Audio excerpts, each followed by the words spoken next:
Samma Sambuddhassa. Namo tassa bhagavato arahato samma sambuddhassa. Namo tassa bhagavato arahato samma sambuddhassa. So,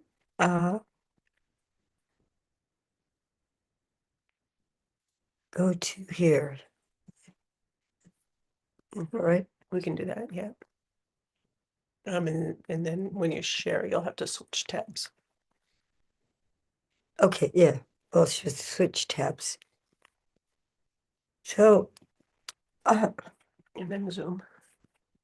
and that's gonna just because, Yeah. There we okay. go. So, this morning, let's start with a little bit of silent meditation just for about a minute, and then we can start with the reading.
Uttam Dhammam Sangham Namasami.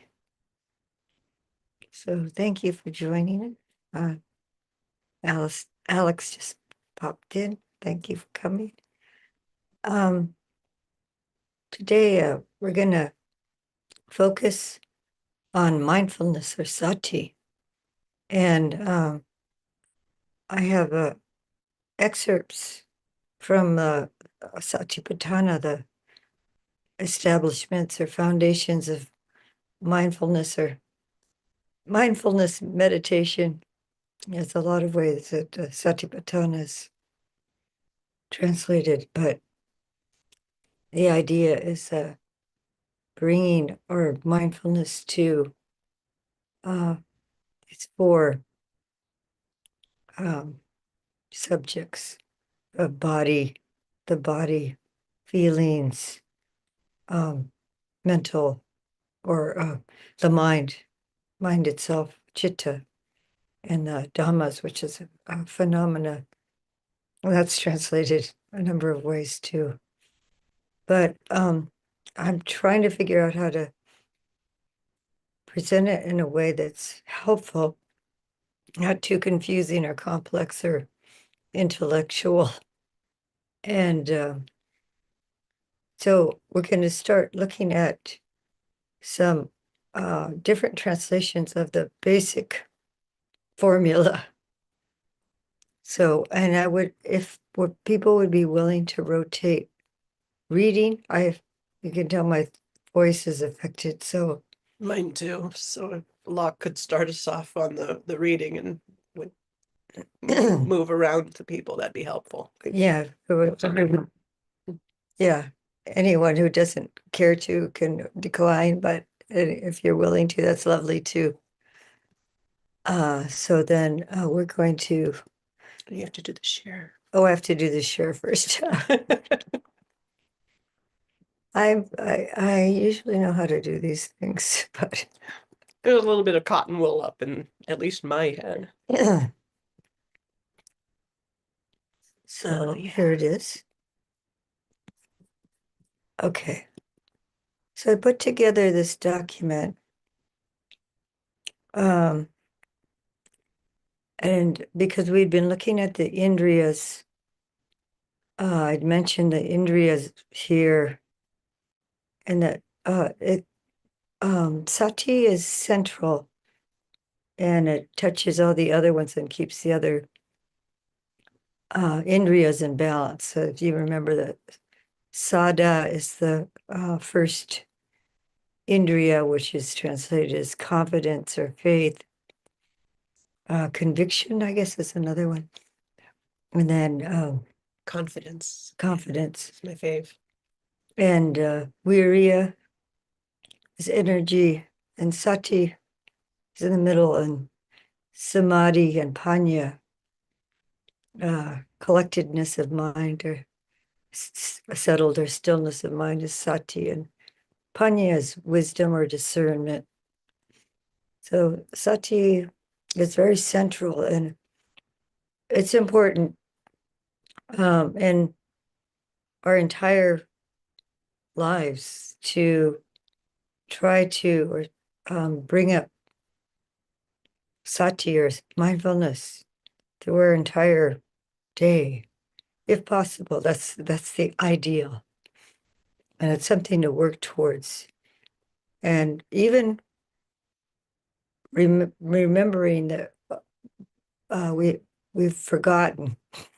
I don't know if that makes sense. I realize I've forgotten my mindfulness, and then I can just re-engage with the awareness. So, not to feel bad when we notice the mind's gone off. In other words, and just, oh, and at this point, I've remembered.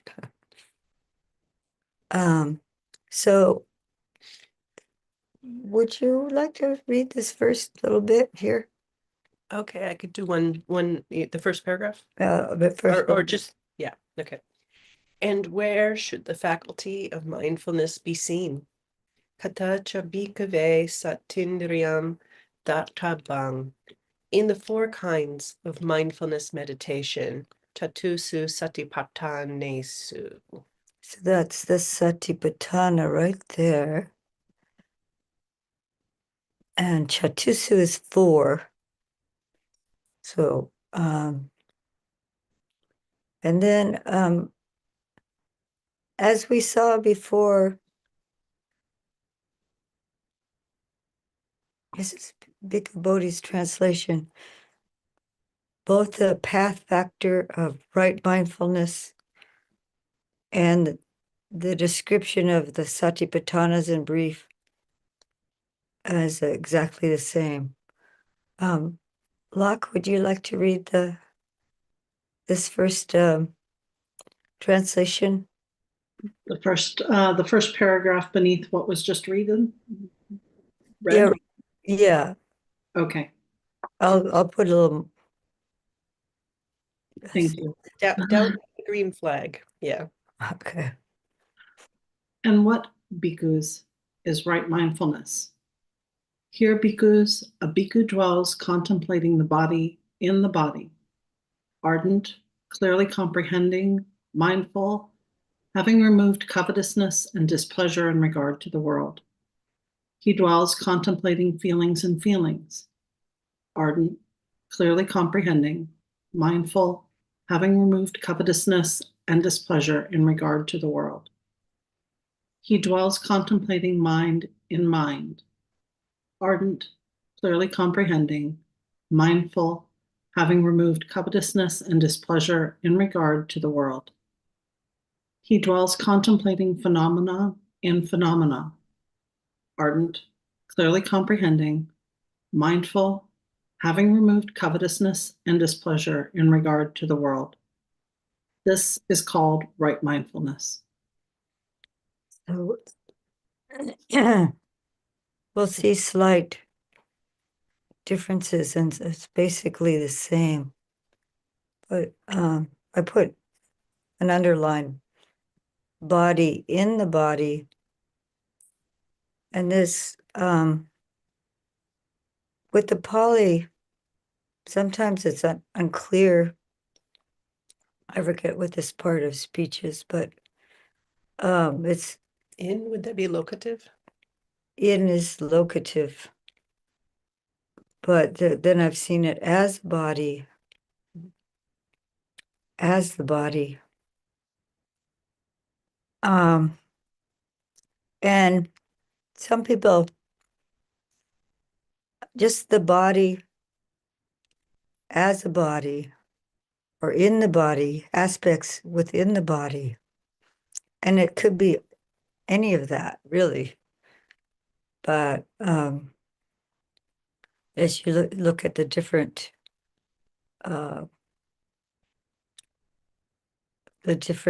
meditations, as Bhante Sujata says in the Satipaṭṭhānad, how it's regarded. But the mindfulness of breathing is sometimes said a body in the body. Yeah. I think something really critical here is this is not saying the body in the anatomy book, the body in the explorations on the internet.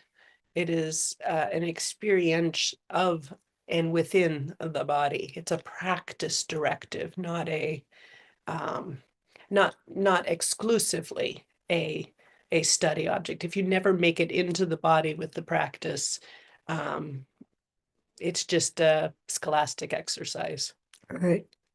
And then it's also, it talks about internally and externally. So seeing our own bodies and the bodies of others. So we're examining it just as body. Would someone like to read the next? This is I found this translation online, and I couldn't see who the translator was. And it was this website, and it's not associated with Ajahn Thanissaro, because he has those books, A Handful of Leaves. Mhm. And it was a WordPress or something like that. I don't know. It was one of those. Mhm. But looks like somebody's individual translation, but I read it and I liked the way they were phrasing it. It was a kind of a different take on it. So who would like to read? Kat, please. Which for, here monks, a monk abides contemplating body in the body with intense endeavor, attentiveness, and mindfulness for the relinquishment of covetousness and grievous states. He abides contemplating sensations of feeling in sensations of feeling with intense endeavor, attentiveness, and mindfulness for the relinquishment of covetousness and grievous states. He abides contemplating mental faculties and mental faculties with intense endeavor, attentiveness, and mindfulness for the relinquishment of covetousness and grievous states. He abides contemplating mind states in mind states with intense endeavor, attentiveness, and mindfulness for the relinquishment of covetousness and grievous states. So this is progressive. Like what I've heard in the understanding of the Satipaṭṭhānad, that you've already abandoned covetousness and grief, or you've put them into abeyance, that they're not dominating the mind, they're suppressed, or they're in abeyance. But this one, I think there's a time where you may be utilizing the Satipaṭṭhānas to help with the abandoning, is relinquishing. So so what was happening with me when I was looking at the Pali, there's this word, vinaya, and that's translated as having removed. Bhante Bodhi says having removed, and but this one is actually the activity of removing or relinquishing, or yeah. So it's working.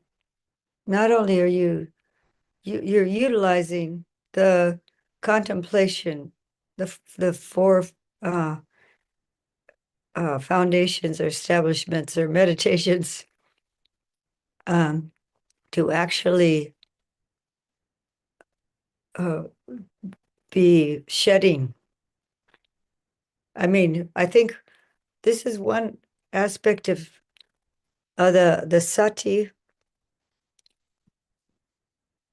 There's this word clearly comprehending, which is sampajano, and this kind of clearly looking at things, and this is where the looking at the mental states and looking at the phenomena helps to dispel the unwholesome. Really seeing it clearly, really observing it. So that's why I like this one, because it has that, it picked up that nuance of vinaya. And we'll get to the definitions of the words further down in the document, but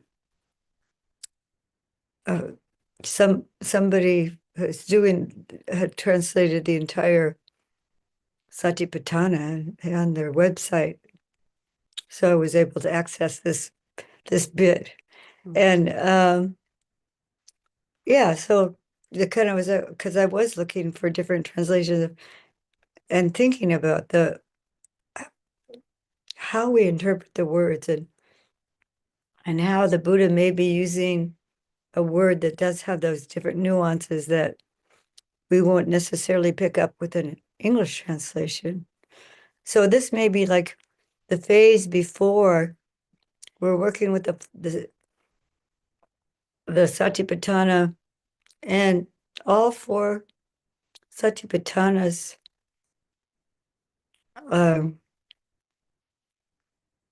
can be practiced with the mindfulness of breathing.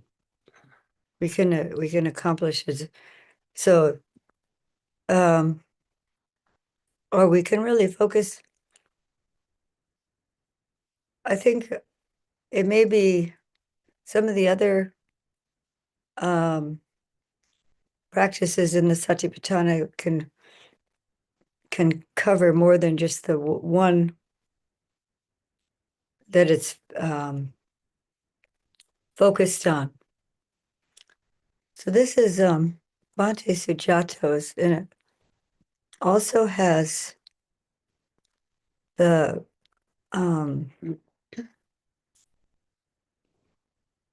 it also has the Pali.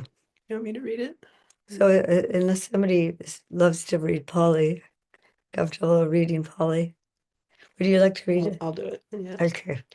Here, a practitioner abides contemplating a body as a body, fully aware and mindful, having put away covetousness and grief for the world. Abides contemplating feelings as feelings, fully aware and mindful. Ida And again and again.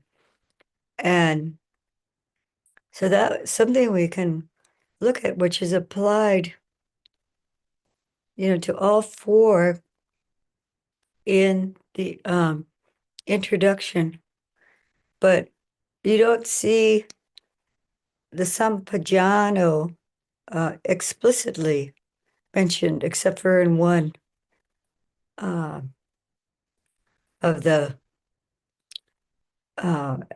exercises, I guess you could say, meditations, and and it's called Sampajano.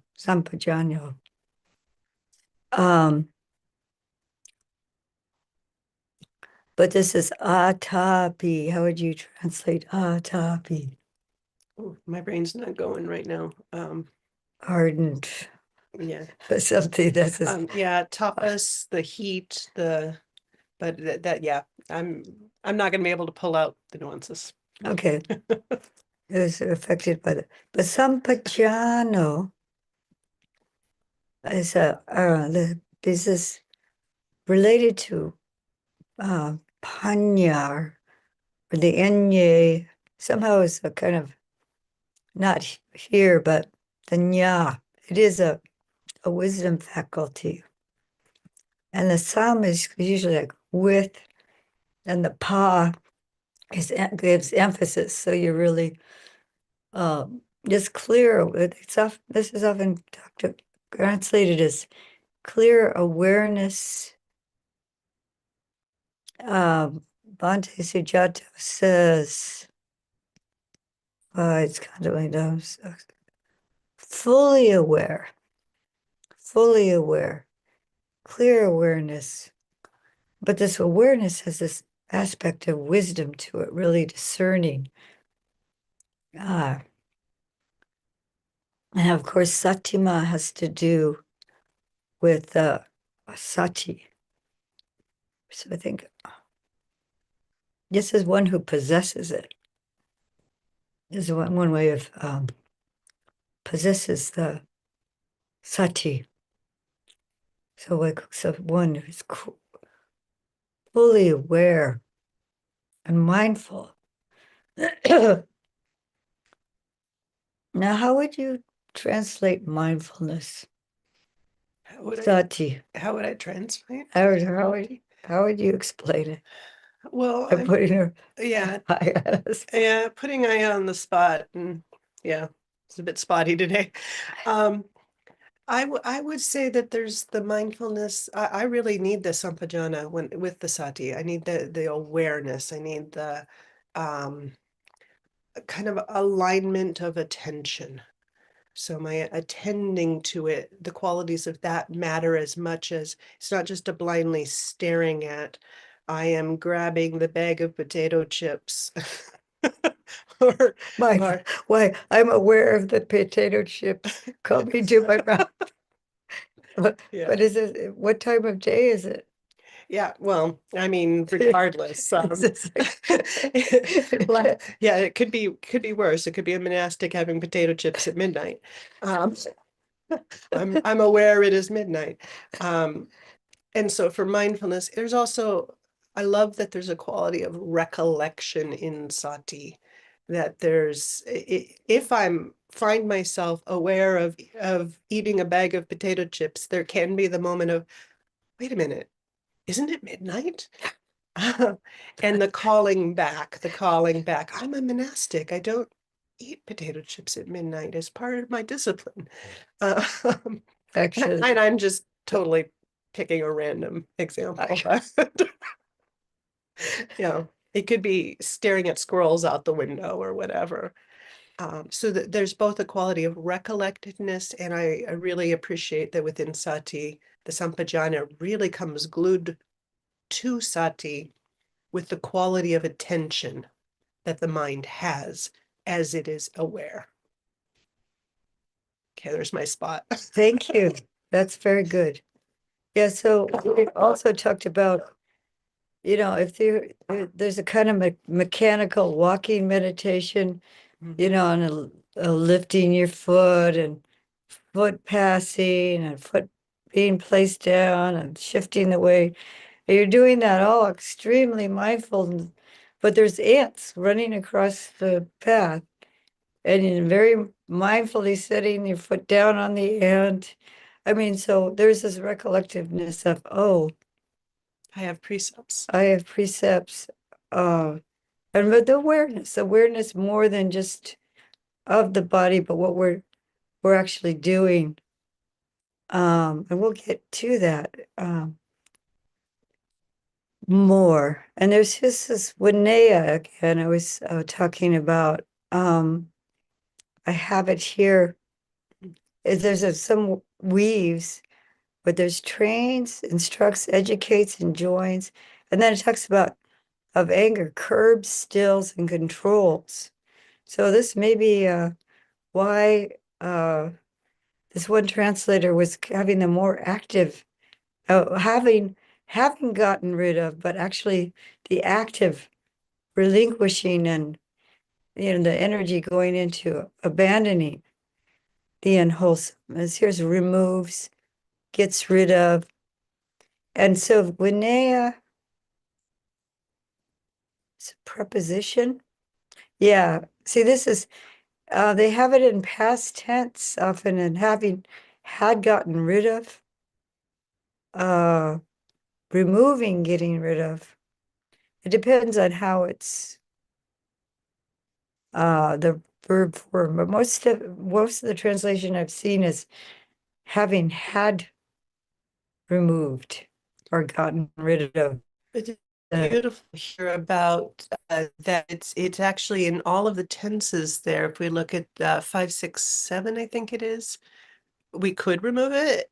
It is in the process of removing, and it gets rid of it. It's So- essentially, yeah. Well, there's a gerund here. Yep. Yeah. So I'm not sure this form.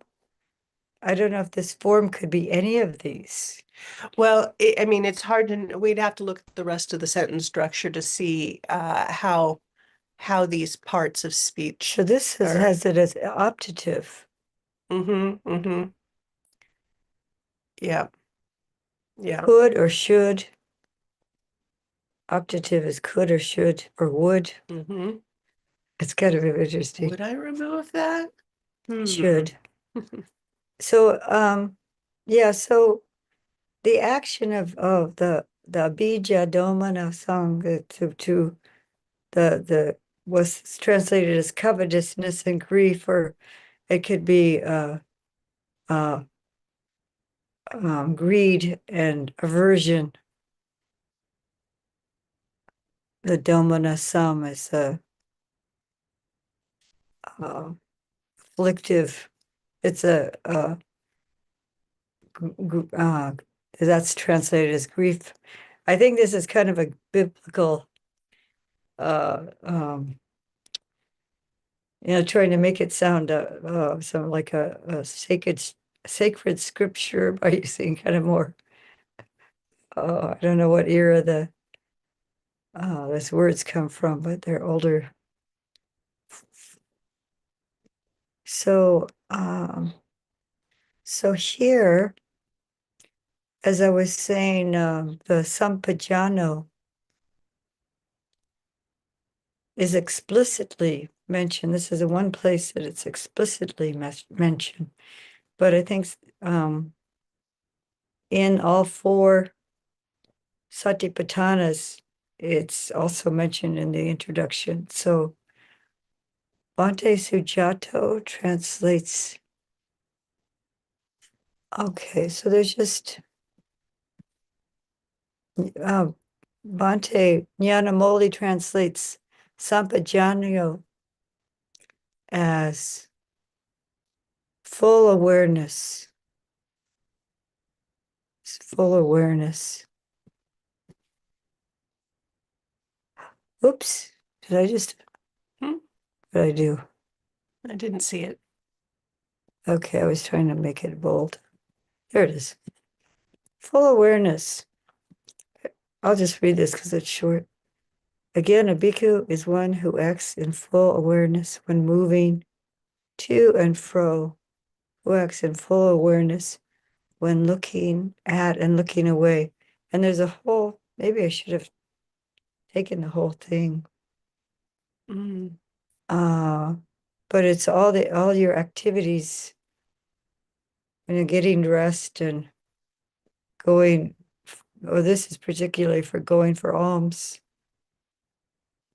Every motion you're making. And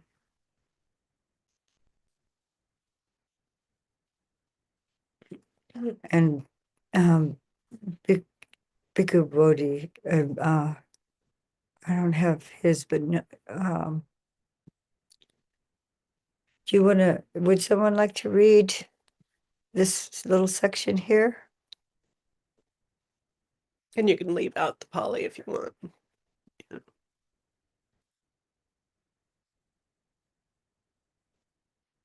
Yes, Alex?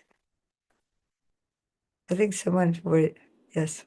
Is it the section on full awareness or situational You awareness? can read the two. I can read both of them. Okay. Full awareness. Again, a bhikkhu is one who acts in full awareness when moving to and fro, who acts in full awareness when looking at and away. Situational awareness. Furthermore, a mendicant acts with situational awareness when going out and coming back, when looking ahead and aside. Do you want to read the Pali?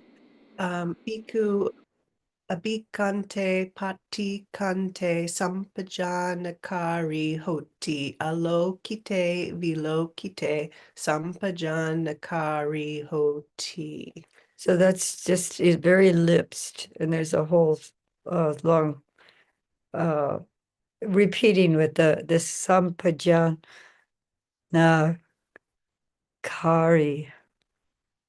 And so this is an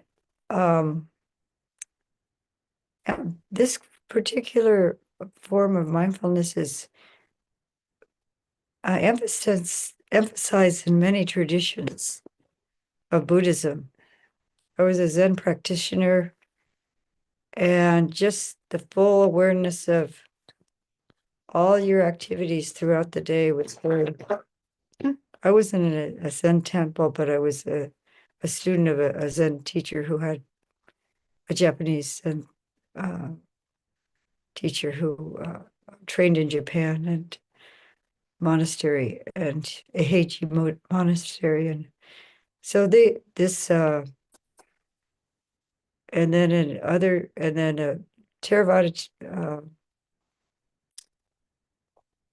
Theravada monasteries. This is also really important. So during the day when you're sweeping or washing the dishes or doing any kind of, it's especially physical activities, but even like getting dressed, and there's like a reflection we say when we put on our robes, but also just the awareness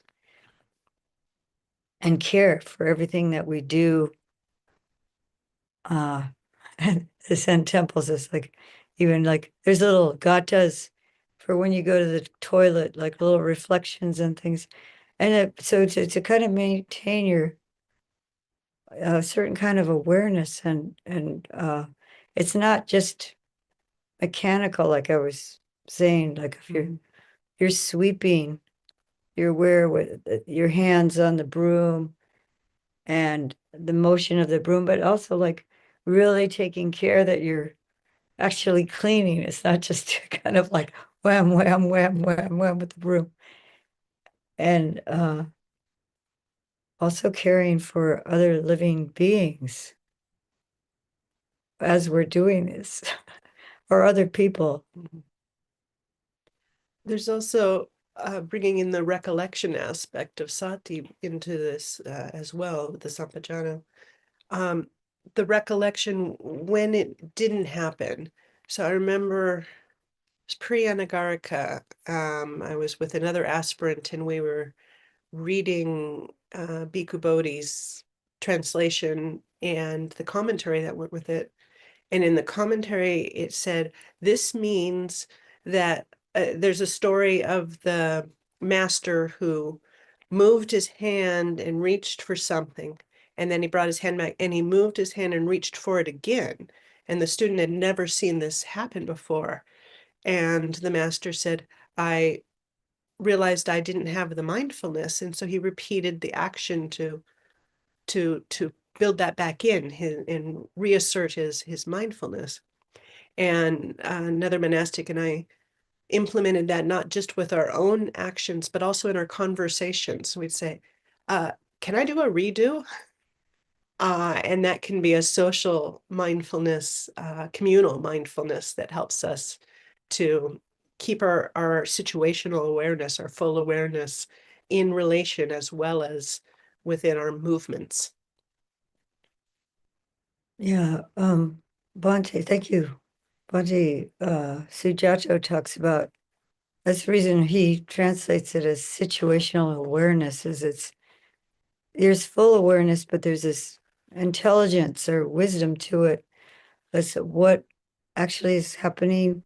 It's the Sati is the presence, really being present and remembering to be present. And sometimes I say, remember, be here now is book title of Baba Ram Dass. But that's the aspect of Sati, remembering to be here now. And then part of that with the Sampajanya is that we are aware of our present situation. We're aware of it's different than sitting on the cushion, though. Well, do you actually take that internally? Mhm. You're taking that situational awareness internally and limiting it more to the experience of the breath or the body or whatever, the awareness of, well, the situation of the mind being chaotic or peaceful. Oh, this is the situation. And how do I attend to that? How do I care for that? Yeah, it's not just like letting it oh, I'm aware it's anger is arising. I'm aware I'm wanting to kill somebody or something like that. I wouldn't, of course, but it's more like, oh, that's anger arising. Oh, and yeah, with this training, like the Vinaya, that aspect of training, I've trained myself to see it as a danger, anger arising as a danger. So then when I identify it, see it, that's the Panya coming in, is really identifying it clearly and clearly as a danger. Then I can naturally, I stop feeding it. Oh, this is my old habit pattern, especially around politics for, yeah, I guess that just stopped me. But it can get out of control. And so I'm able to stop it. But sometimes it'll go on for a while. It has such momentum. There's some mental patterns that have so much habit pattern to it. It's like, so we're unraveling.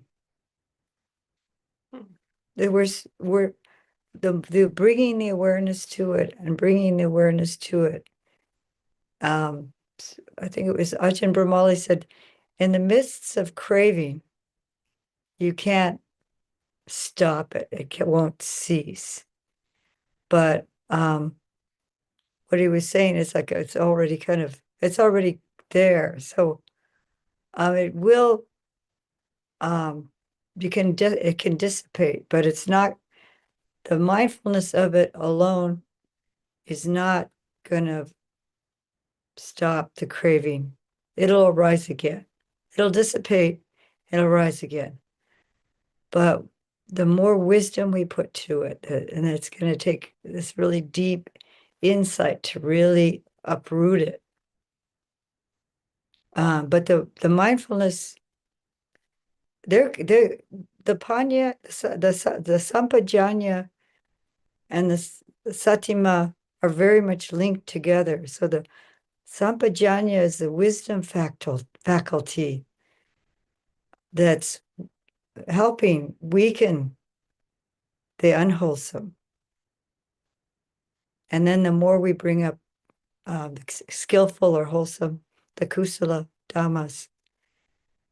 And then these two factors in themselves are kusala, they're wholesome.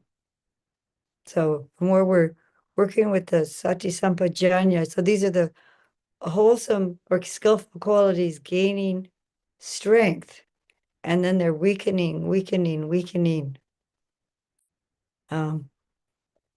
I like the simile of a gardener where the weeds are coming up and you keep, the sooner you pull them out, the less strength they have. But there's some weeds that are just like really deep rooted. They've been there in the soil before the garden was, tilled, before you start to cultivate it. So there's these deep tap roots of these, and that's the unwholesome roots there. And so they keep coming up and they keep coming up in different places. They'll send runners up here and there and there. And you keep removing the tops and the tops. So you're weakening it. But eventually you're going to have to find that taproot and get it out.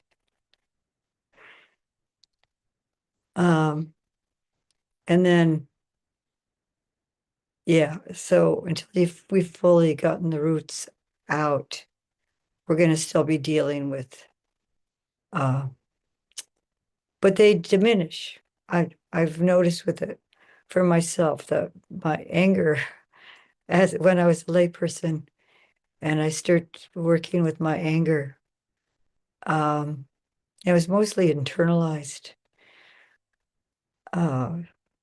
has diminished quite a bit. And I'm able to reset myself, like I was saying, that the recollection of, oh, this is a bad habit. So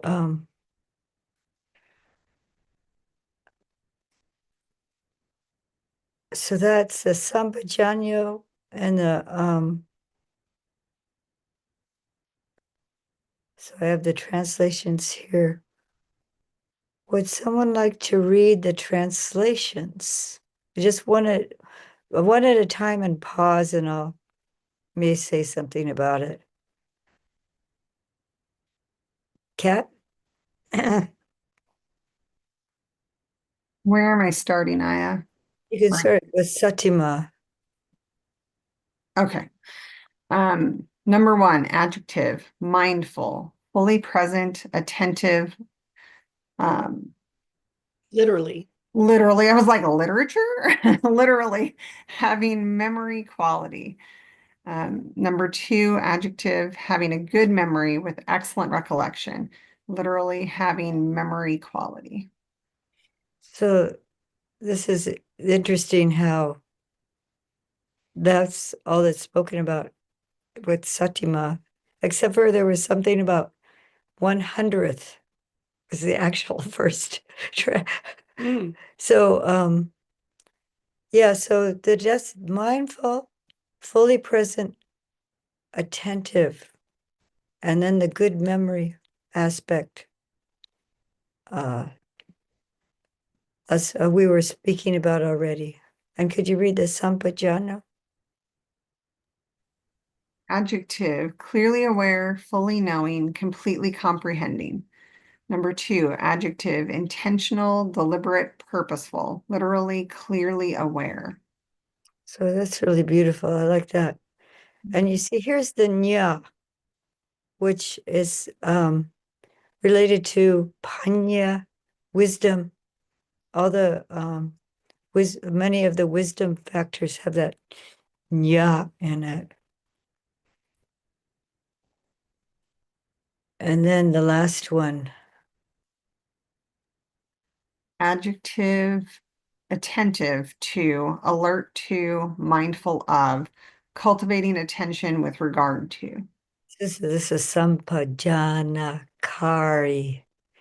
And the Kari, I believe, has to do with action, to do. To make, I think Kari is. Make as well. Yeah. So that's the action of being attentive, being alert.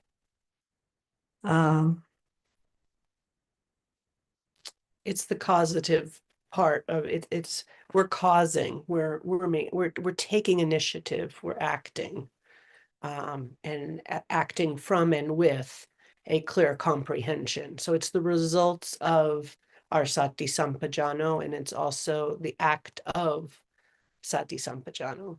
It's I love the nuances of the Pali language and how it really is it's got comma all over it, I guess is one way to kind of view it.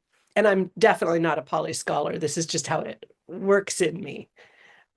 So I might be saying something that a true scholar would never say, but I find it helpful in my practice. What was it?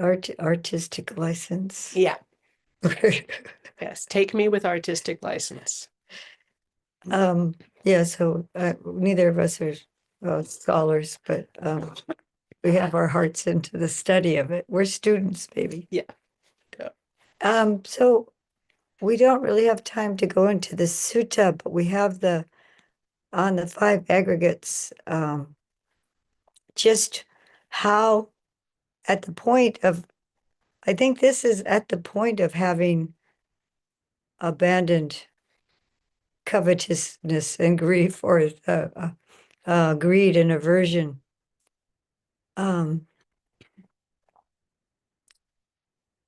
Would someone like to read this section here?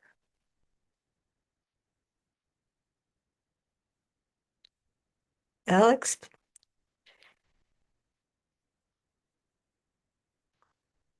You have to, Starting at the 5 aggregates, correct? yes. Okay. Again, a bhikkhu abides contemplating dhammas as dhammas in terms of the 5 aggregates affected by clinging. And how does a bhikkhu abide contemplating dhammas as dhammas in terms of the 5 aggregates affected by clinging? Here a bhikkhu knows, such is form, such its origin, such its disappearance, such is feeling, such its origin, such its disappearance, such is perception, such is origin, such is disappearance, such are formations, such their origin, such their disappearance, such is consciousness, such is origin, such is disappearance. And the last bit too. Yeah, you can just stop there because, yeah, so first we have to know what the 5 aggregates are. So I realized maybe I was kind of jumping in the deep end with pulling the aggregates in, because it's a whole study in itself. But there's the body form, and then there's all different conversations about actually what rupa is. But there's the body, which is a physical form. And then seeing that, one idea I have about this is the origin being with dependent origination. There's the arising of form. And due to impermanence, there's the disappearing. And that's my personal take on it. And with the whole of 5 aggregates, and the 5 aggregates constitute what people cling to as self. They're called the clinging aggregates. So really, to be able to see the aggregates instead of like this, what we construct as a self, but to look at these different, how they've been made into different components of a self. So feeling, the weight is pleasant, unpleasant, and neutral feeling. And having a body, this is part of what protects us, if we feel physical pain, or if we feel hunger. And then the pleasure is coming from some need of, but then it gets out of balance with greed and aversion. So Vedana is, and the neutral feeling is related to ignorance. So there's a Vedana, which is feeling, and we can see, even with the body, we can understand the impermanence of it. And with the feeling, these feelings are very fleeting, coming and going all the time.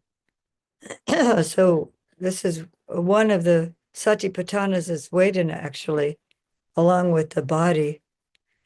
waiting as a second. So, but then there's the coming and going in this, in each moment, the rising and passing, and perception is the third aggregate. And Yannicka went into a lot of detail with this one. Yeah, and we'll keep going into a lot of detail with this one. And it's said to be a mirage because our perceptions often trick us. And how we perceive things change all the time.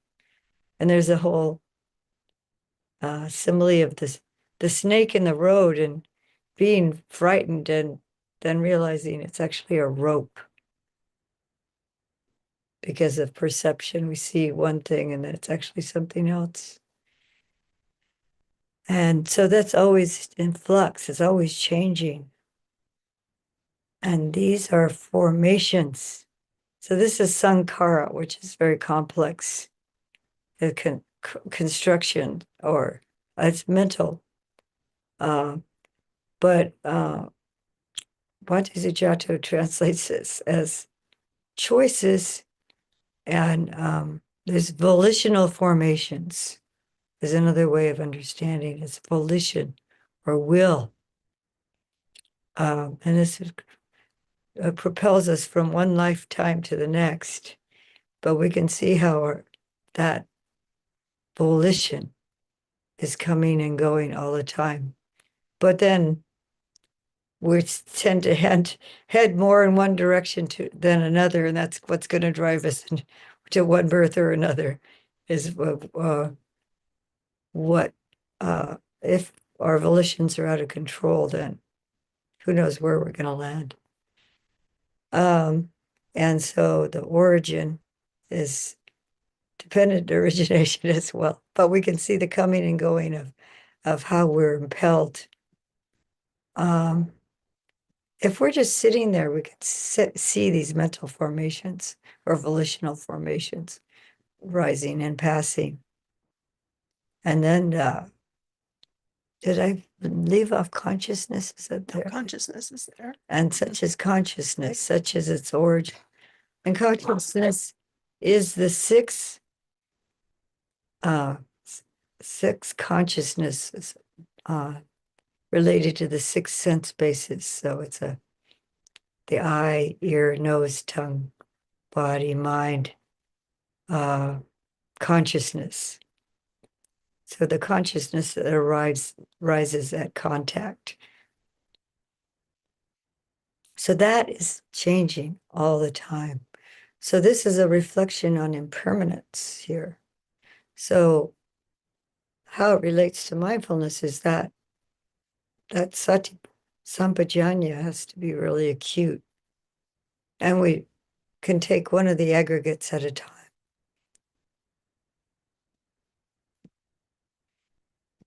So this is the samudayo. It's the origin. And sometimes it's translated as arising, rising, and disappearing. Atangamo, and gamo is going away. Yeah. And next week we'll go more into the four element, or sorry, the four noble truths, right? Because We're gonna definitely the origin here, and the ceasing, to me also really connect in with the noble truths, the second, third. yeah, so there's all those different aspects, and Mhm. we're going to go to the sutta that was listed on the aggregates that we didn't get to next week. And Oh, we'll okay, great. we're going to get into more detail on how that relates to the Four Noble Truths. But thank you so much for bringing that in. Mhm. That's definitely there, and that's part of why I got excited and wanted to include that sutta. It's a number SN 5613, I think. But we'll look at that next week. So so the insight in this way, one abides contemplating dhammas as dhammas in oneself, or abides contemplating dhammas as dhammas externally. So this is internally or externally. I got a little confused here because it's usually internally, externally, in oneself. That's to make it clear what internally meant.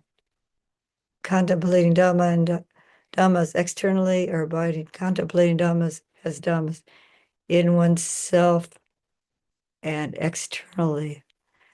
Or else they abide contemplating in Dhammas, their arising factors.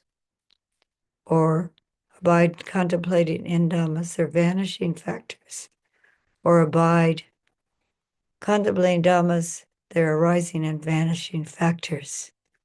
Or else mindfulness that there are Dhammas is simply established in them to the extent of bare knowledge and remembrance. There's the Sampajanya, Satima of it. And while they abide independent, not clinging to anything in the world. Sadhu. And that is how a practitioner, bhikkhu, bhikkhuni, lay practitioner abides contemplating Dhammas as Dhammas in terms of, whoops, I got the 500s here. I borrowed it from somewhere else. That should say the aggregates. So I think it's almost 9, and I'd like to stop, and if there's a question pertaining to this is big, and then we can go off YouTube for other questions that might be. So, any questions for so far about the sutta?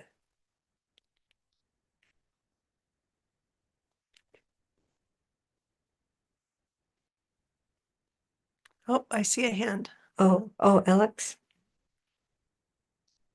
Yeah. I did have a question. So, what is the difference between a mind object and a little d Dhamma phenomenon? Yeah, that's a good question. Well, the Dhammas are lower D. Yeah. Yeah. Those might essentially be synonymous. Yeah. I'm not grabbing anything right now that would distinctly say this is a one or another. Definitely the mind objects are at least a subset of the little d dhammas, if not inclusive. So that there's my hypothesis. Yeah. So I remember Ajahn Pasno, no, it was Ajahn Amaro, saying, looking at the Dhammas under the lens of the Dhamma, so that the capital D Dhamma. So there's the phenomena that's arising and how you're applying your mind to that. So using the teaching here, using your Sati Sampajanya, using some kind of a way of observing it. So it's like we do look at things from different angles. So yeah, phenomena is one way that this translated.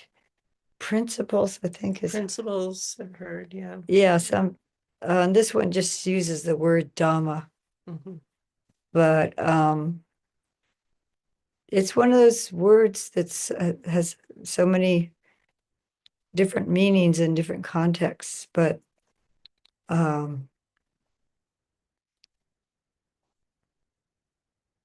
if we're looking at specific mental factors here, then we're putting it in that lens of the Dhamma.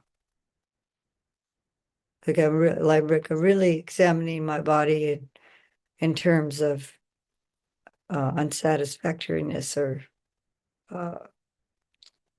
impermanence or non-self or something like that. And I have that lens to look at it.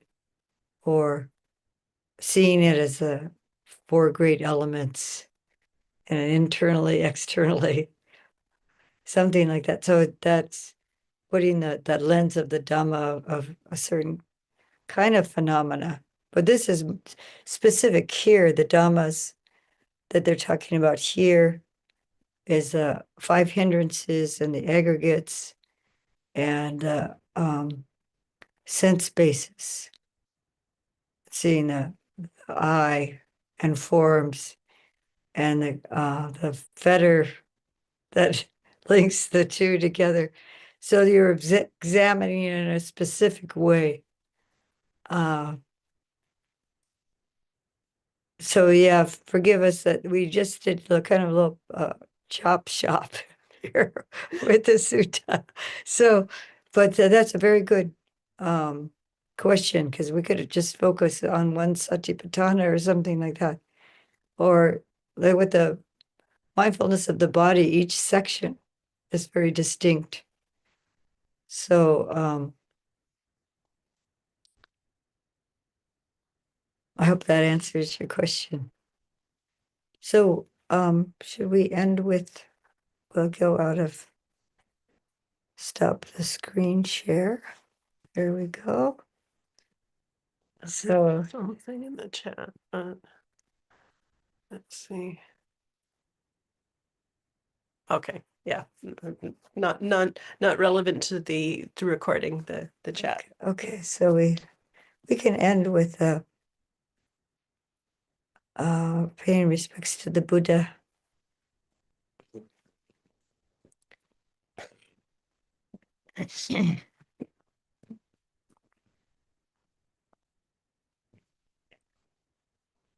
Maybe you should lead. You have a better voice. Maybe. Arahang Samma Sambuddho Bhagava Buddham Bhagavantam Abhivade Svakato Bhagavata Dhammo Dhammam Namasami Supatipano Bhagavato Sāvaka Sangho Sangham Namami.